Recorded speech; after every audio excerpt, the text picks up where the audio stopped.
Ku datang Tuhan, temukan wajah-Mu dengan hati tulus.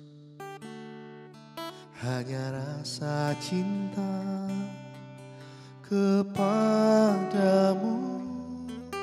yang menarikku dekat padamu. Hati yang menyembah, hati yang melekat padamu, Yesusku, kekasih hatiku.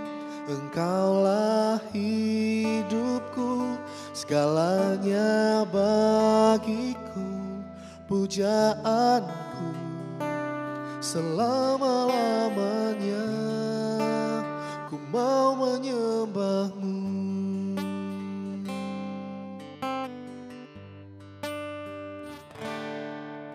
Ku datang Tuhan, temukan wajah-Mu dengan hati tulus.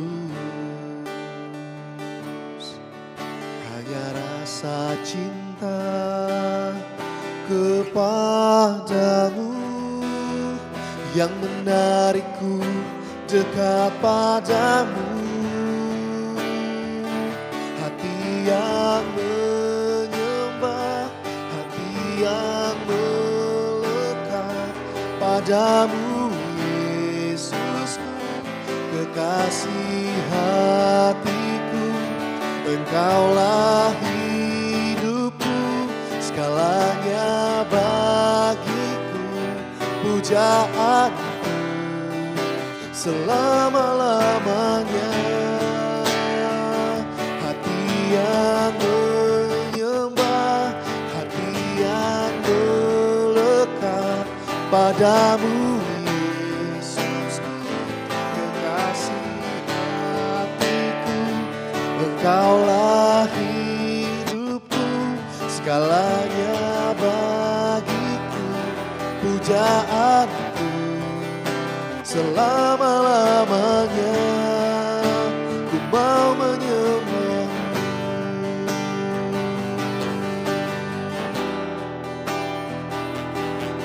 Ku mau melekat kepadamu,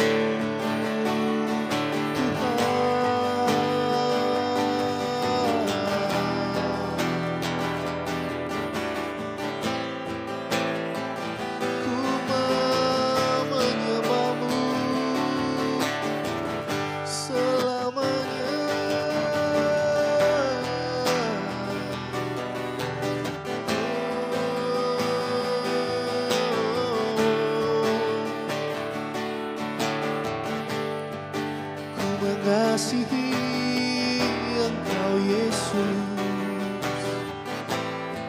sebab Engkau segalanya, Tuhan.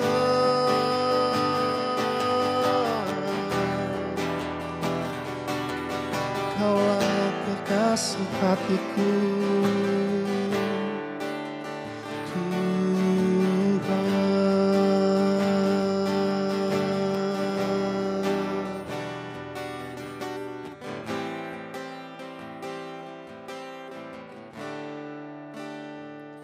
hati yang menyembah, hati yang melekat padamu, Yesusku, kekasih hatiku.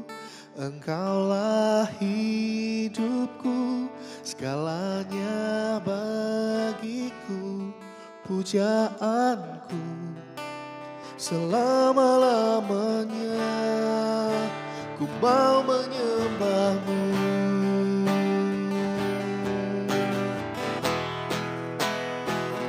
Hati yang menyembah, hati yang melekat padamu, Yesusku, kekasih hatiku. Engkaulah hidupku, segalanya bagiku, pujaanku selama-lamanya, pujaanku selama-lamanya, pujaanku selama-lamanya, ku mau menyembahmu.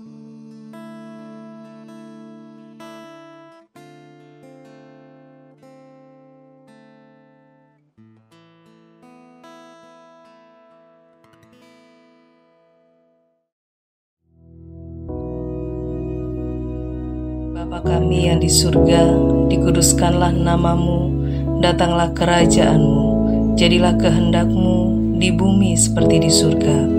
Berikanlah kami pada hari ini makanan kami yang secukupnya, dan ampunilah kami akan kesalahan kami, seperti kami juga mengampuni orang yang bersalah kepada kami. Dan janganlah membawa kami ke dalam pencobaan, tetapi lepaskanlah kami daripada yang jahat. Karena Engkaulah yang empunya kerajaan dan kuasa dan kemuliaan sampai selama-lamanya. Amin.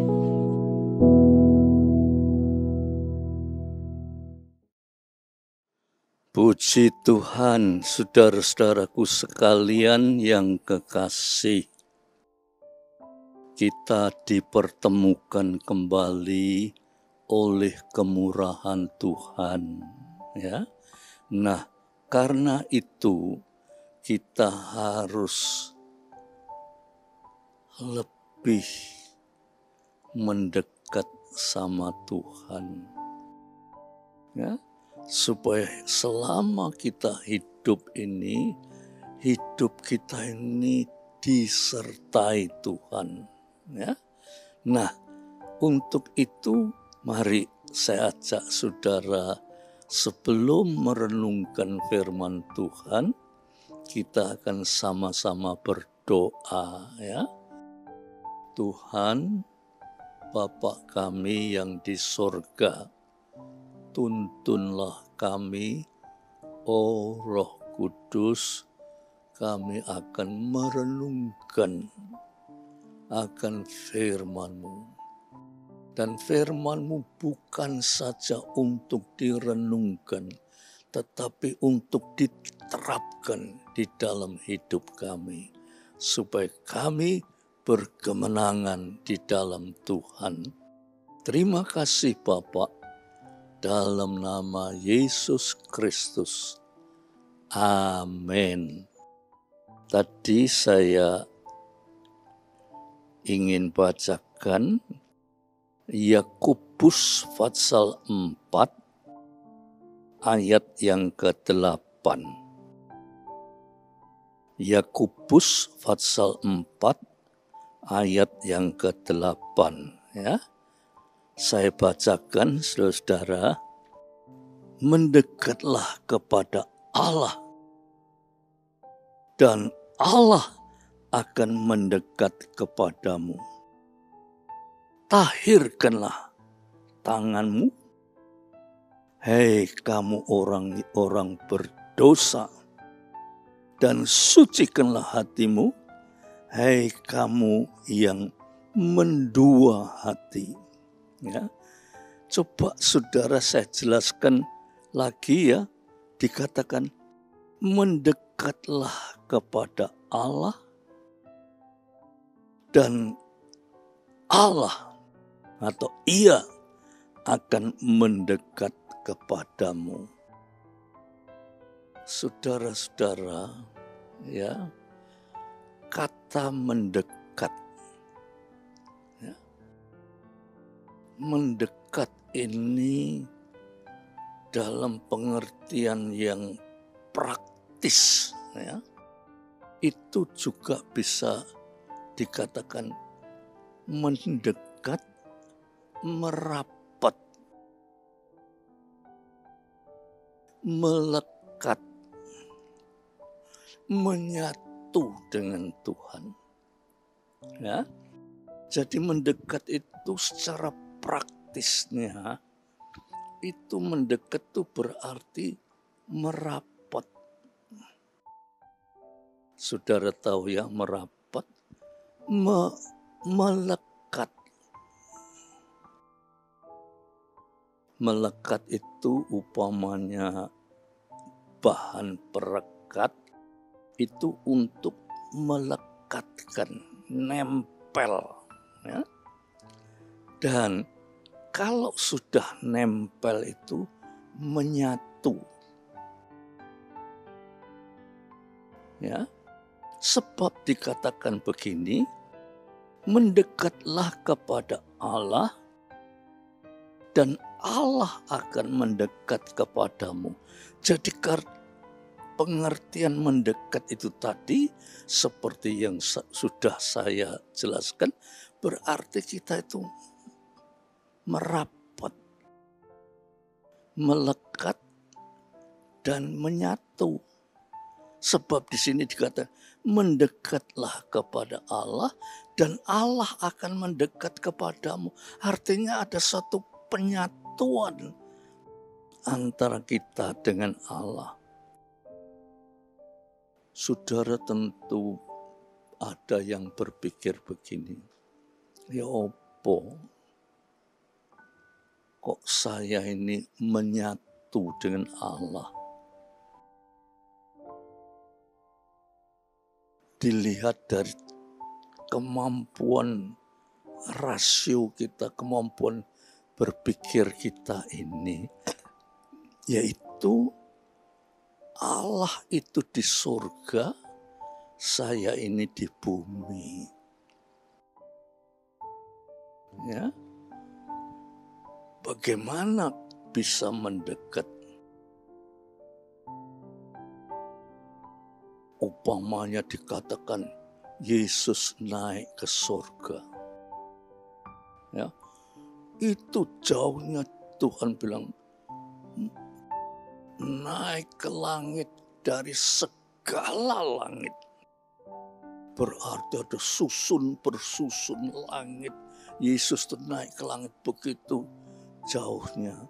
Tidak bisa dihitung dengan kilometer atau mil berapa jauhnya. Malahan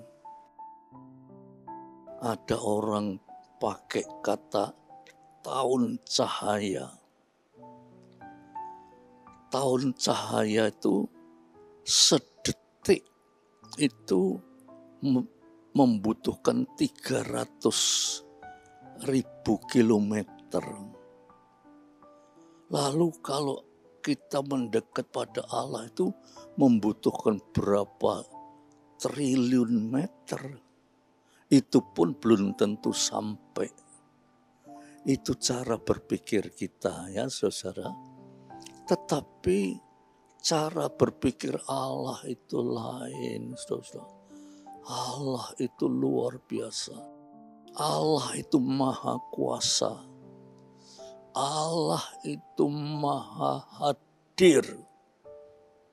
Waduh, kita mulai berbicara Allah itu maha hadir itu juga pikiran kita tidak mampu.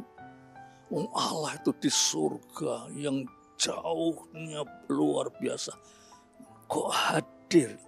Bahkan Allah itu hadir di mana-mana itu Allah hadir. Itu luar biasa. Ya, luar biasa. Itu bumi ya, dengan planet-planet lain itu dinamakan Bima Sakti. Dalam kesatuan satu matahari itu dikatakan Bima Sakti. Ya. Tetapi di lain tempat itu masih ada ribuan kelompok-kelompok yang seperti bumi, bulan, matahari, dan planet Mars, dan seterusnya itu. Itu di tempat lain itu masih ada kelompok-kelompok lain, ribuan kelompok. Lah itu yang dikatakan Allah Maha Hadir. Itu Allah tuh hadir di sana semuanya. Saudara bandingkan, ya. Kalau sekarang ini kita sedang berbicara tentang Allah, Allah hadir. Aduh. Tetapi di tempat lain ada puluhan, ratusan, ribuan, jutaan, bahkan miliaran manusia di dunia ini, semua tidak ada satu yang tidak dihadiri Allah. Allah itu maha hadir. Nah, itu pikiran kita tidak mampu. Untuk itu kita hanya bisa berkata, kalau kita sebagai anak-anak Tuhan, kita cuma bisa berkata, aku percaya Tuhan itu maha hadir. Dan percaya itu, saudara-saudara, jangan percaya hanya dengan kata-kata, tetapi percaya itu dengan segenap hati. Percaya bahwa Tuhan itu maha hadir. Ya. Oleh sebab itu, di sini dipakai kata-kata begini. Mendekatlah kepada Allah dan Allah akan mendekat kepada kita. Jadi saudara, sebagai orang-orang percaya, kita tidak perlu ragu-ragu, ya. Tetapi iman kita itu berkata, Allah dekat dengan saya. Dan imanmu itu sudah menyelamatkan engkau. Oh saudara-saudara, kalau kita berhadapan dengan Allah, kita tidak bisa menggunakan kemampuan berpikir kita. Kemampuan berpikir kita itu terbatas. Kalau kita menggunakan keterbatasan dari pikiran kita tidak akan bisa sampai kepada Allah. Walaupun Allah itu terlalu dekat dengan kita, tetapi sebagai anak-anak Tuhan, ya, kita mesti mempertaruhkan hidup kita di dalam beriman kepada Tuhan. Sebab iman itu, saudara-saudara, yang mendekatkan, merapatkan, menyatukan kita dengan Allah, ya. Di sini dikatakan mendekatlah kepada Allah dan Allah akan mendekat kepadamu. Tahirkanlah tanganmu, hei kamu orang yang berdosa, dan sucikanlah hatimu, hei kamu yang mendua hati. Ya. Untuk bisa mendekat kepada Allah, ya, itu dikatakan begini, tahirkanlah tanganmu, hei kamu orang yang berdosa. Ya. Jangan saudara menghubungkan tangan dan dosa. Ya. Tuhan bilang, tahirkanlah tanganmu. Kata-kata itu bisa merupakan kata-kata kiasan, ya. Tetapi yang sebetulnya tahirkanlah hidupmu, yaitu tubuh, jiwa, dan roh. Itu harus ditahirkan, harus dibersihkan, ya. Dengan kata lain, dibersihkan dari dosa, ya. Jangan kita memberikan diri kita ini hidup di dalam dosa. Loh, mungkin saudara bertanya gini, loh, manusia itu mana ada yang tidak berdosa? Semua manusia berbuat dosa.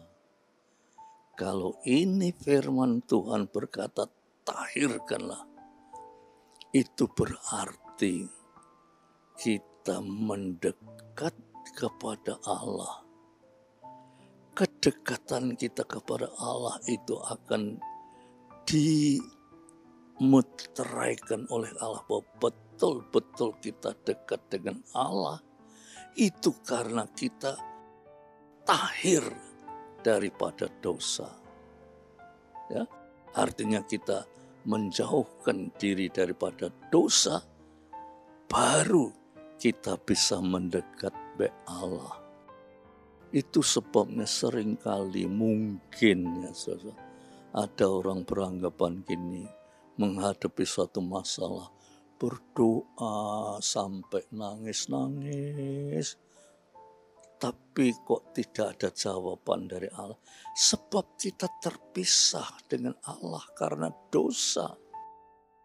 Tetapi andai kata kita itu mendekat Allah, artinya kita lepas daripada segala dosa, Tuhan akan menjawab seluruh kebutuhan hidup kita. Ya, lantas dikatakan begini, tahirkanlah tanganmu, hei kamu yang berbuat dosa, dan sucikanlah hatimu, hei kamu yang mendua hati.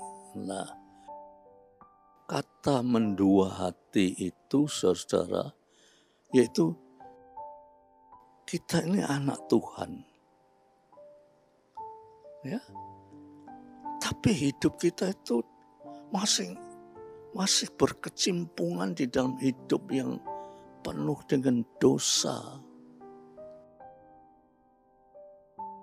Nah, saudara kalau mendekat baik Tuhan, saudara akan tahu apa itu yang membuat kita ini tidak bisa mendekat Tuhan, yaitu dosa. Apa saja yang tidak berkenan kepada Allah itu perbuatan yang dosa.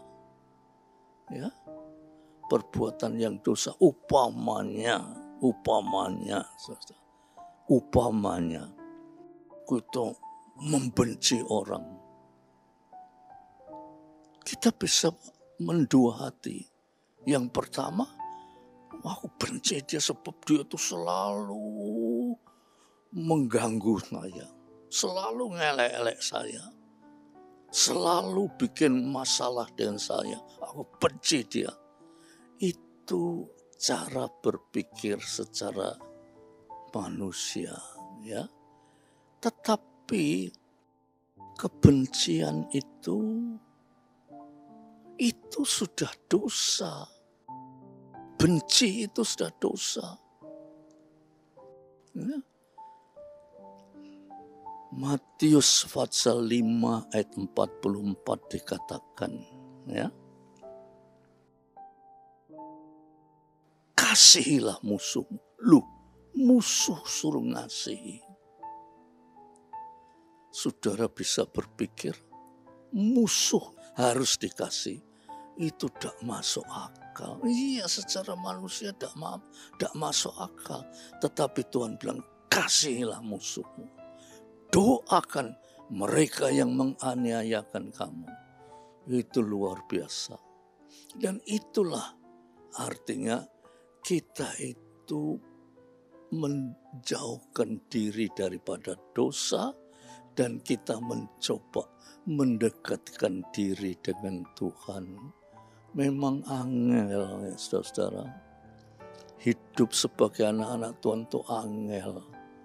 Kalau saudara tidak mengerti memang angel. Tetapi sebetulnya ada angel. Sebab Roh Kudus, ya selalu saya tegaskan, Roh Kudus, Parakletos, penolong, angelnya apapun juga, nek ditolong mbek Roh Kudus akan menjadi mudah. Ya, apapun angelnya, nek ditolong mbek Roh Kudus harus menjadi mudah. Angel untuk kita mendekat kepada Tuhan. Tetapi kalau kita dipimpin oleh Roh Kudus, kita mudah untuk mendekat pada Tuhan. Angel untuk membenci musuh. Tetapi kalau dipimpin oleh Roh Kudus, maka kita bisa mengasihi musuh. Itu luar biasa ya saudara. Oleh sebab itu, mari seperti ayat ini dikatakan, ayo mendekat baik Tuhan. Ya, mendekat Tuhan berarti kita mohon pimpinan Roh Kudus untuk mendekat baik Tuhan. Tanpa itu tidak iso. Oleh sebab itu saudara-saudara, ya, peranan Roh Kudus di dalam hidup kita itu tidak ada bandingannya. Ya. Oleh sebab itu jangan Roh Kudus hanya jadi sebutan saja, tetapi biar Roh Kudus menjadi dasar hidup kita yang akan menuntun, memimpin kita untuk mendekat kepada Tuhan. Ya, puji Tuhan, saudara-saudara, dengan renungan ini saudara berdoa, oh Tuhan Roh Kudus, ya, biar saya ini mengerti jalan untuk mendekat kepada Tuhan, yaitu pimpinan dari Roh Kudus. Ya, ayo kita berdoa supaya Roh Kudus berkenan menolong kita semua. Ya, Tuhan, Bapa kami yang di surga, renungan ini singkat, padat, tanpa tuntunan pimpinan Roh-Mu yang kudus, toh kami tidak akan bisa mendekat kepada Tuhan. Tetapi mohon kiranya Roh Kudus penolong kami, tolong kami Tuhan. Kami mempersembahkan diri kami untuk dipimpin Roh Kudus mendekat kepada Tuhan. Terima kasih Bapa, biar renungan ini mengubah pandangan hidup kami dari pandangan sudut keduniawian menjadi pandangan yang penuh dengan tuntunan pimpinan Roh-Mu yang kudus. Terima kasih dalam nama Yesus Kristus. Biar damai sejahtera Bapa, berkat rahmat dan kasih Yesus Kristus, persekutuan oleh Roh Kudus atas saudara-saudara semua sampai Maranatha. Dalam nama Yesus Kristus. Amin.